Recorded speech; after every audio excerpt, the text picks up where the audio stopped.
What is good and what is evil is subjective. What could be good for you might be bad for another person. What might be bad for you might be good for another person.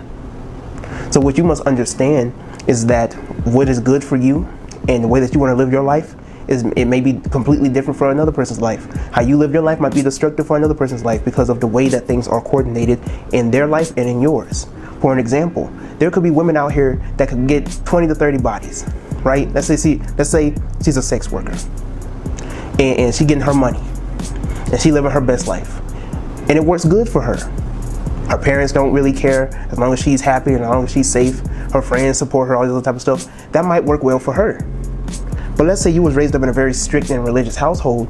Let's say that even though you do have your mother and father in your life, if you was to go down that route, not only would your family cut you off, but then friends look at you funny, your family might look at you funny, you might not be invited. So you might go down a path to where even though you might want to live that life, does it really benefit you in the long run?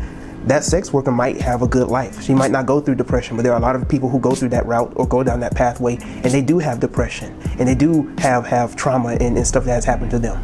Nonetheless, you have to look at it from a perspective of what is going to benefit you in the long run.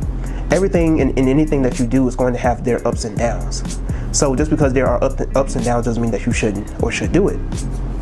But what I'm saying is that in the overall long run, the overall results of whatever pathway that you decide to choose, will it really benefit you? Is it really who you are? Is it really what you want?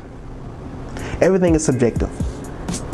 Energy, good and evil, positive and negative, is whatever you make it out to be. So you must live the life that is going to balance you in the long run. So what you do with your life is determined upon whatever benefits you in the long run. That may sound a little harsh because it could just go down any type of pathways, even down to the point of manipulating people and tricking them into doing what you want them to do. You might look at it and be like, that's really messed up. But if they live in their best life, who's to really say? Now, some people might go down might turn the whole left and be like, well, I just want to live however I want to live and whatever makes me feel good. That's called reckless. And you want to do whatever you want to do with your life just because it feels good and you think it feels good and you think it's good, and then you end up killing yourself and you end up doing something very bad that might do something very harmful to your body in the long run. That's being reckless. And nobody told you to be reckless. The law of nature of cause and effect. What goes around comes around. What you put out will come back to you. So you have to keep that in mind. You can't just do whatever you want and however you want and not expect something to come back and bite your ass. Caution.